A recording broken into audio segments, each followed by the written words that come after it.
Hey YouTube, welcome back. We are here reviewing another movie, and today we'll be reviewing the movie Aftermath. You can find it on Netflix. It is the 2021 release of Aftermath and not the Aftermath movie that came out in 2017. So let me give you a little backstory. Desperate to save their marriage, a young couple takes a deal and moves into their dream home, but disturbing events reveal the house's troubling history. And that is all the plot is. So, instant recap. Let's jump in. Movie starts off with our lead characters, Natalia and Kevin. So they're a married couple, and we're at their house and they're trying to get it on, and then you find out one of them had an affair. Turns out it was the wife that had the affair.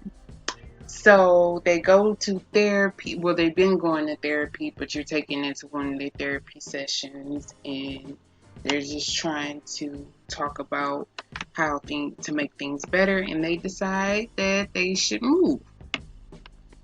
So Kevin owns a cleaning service, a crime scene cleaning service, and him and his crew is at a house cleaning up a suicide homicide, and the people's family are trying to sell this house. So he goes back to his wife saying, "Hey, I think we should move into this house." She's like, "I don't want to move somewhere where somebody just died." Exactly. But needless to say, they make them a low offer. They take it. They move in.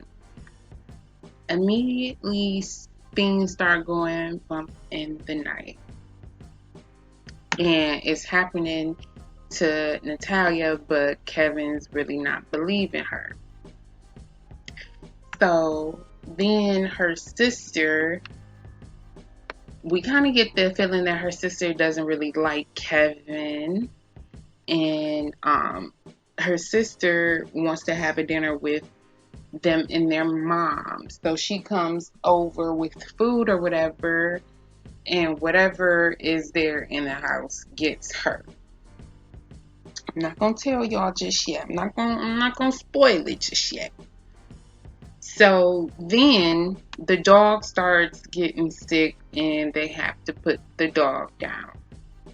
Then maybe a week after that, the husband gets sick and they're like, "Well, your husband has been being poisoned or whatever." So they looking at her like she did it. Now this is after she's been talking about seeing stuff or whatever. And they put cameras in the house, and she was saying someone was in the house and they pushed her off the balcony, and the cameras only showed it looked like she was throwing herself off the balcony. So they were the police and her husband's kind of thinking that she's crazy. So after that, the husband is also going to college, and they introduce this young college girl or whatever, and you see a little flirting going on a little bit, and he's kind of trying to push Natalia to the side, and the thing that's in the house keeps on playing music or whatever. And she's like, "Okay, I know I'm not going crazy. Let me go talk to somebody." So she goes talk to the lady who they brought the house from. And it was the lady's brother that had died in the house and that the police was pinning the murders on. So she's saying like, "Yeah, my brother and his wife, they were going through some things, but it was getting better.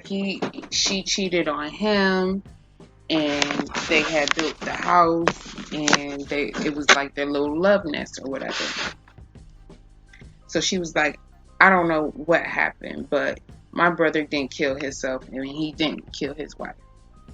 So when she's leaving out of there, the lady who she brought the house from, her husband stops Natasha, and he like, hey yo, if you trying to sell that house, I buy it from you for much less. And she like, what? Like, I just got this house. What do you mean much less? And he's like, well, it's having problems, right? So I'm like, okay, he's a shady character. Couple days go past, and someone comes knocking on her door, and she was like, oh, I think you have the wrong house. And he's like, no, I have the right house. And this boy's trying to rape her or whatever. So she stabs him, calls the police. They come, and come to find out it was the woman's husband that has set the whole thing up. So they think everything is cool, but no, no, no. Stuff is still happening. And I'm not going to spoil the whole thing for you. I ain't going to, because it was maybe 2 twists after that in the movie. But I'm not going to spoil the whole thing. I already gave y'all enough. So I'm going to put this on the watch list. It was entertaining. Definitely a B-list movie, but worth the watch. I'm going to give it a B-list 3 stars. And on a regular movie scale, probably 2 stars. So if you've seen this movie already, drop below and let me know your thoughts on it. If you haven't, give it a watch and let me know what you think. And if you drop down in the comments below, I did put the final twist to the movie in the comments. If you just want to have the whole movie spoiled for you, I don't know. I left out a few other twists too, so it's still going to be some entertaining parts there for you. So next week there will be another movie review, and I think it's probably going to be a karate. Stay tuned. Peace.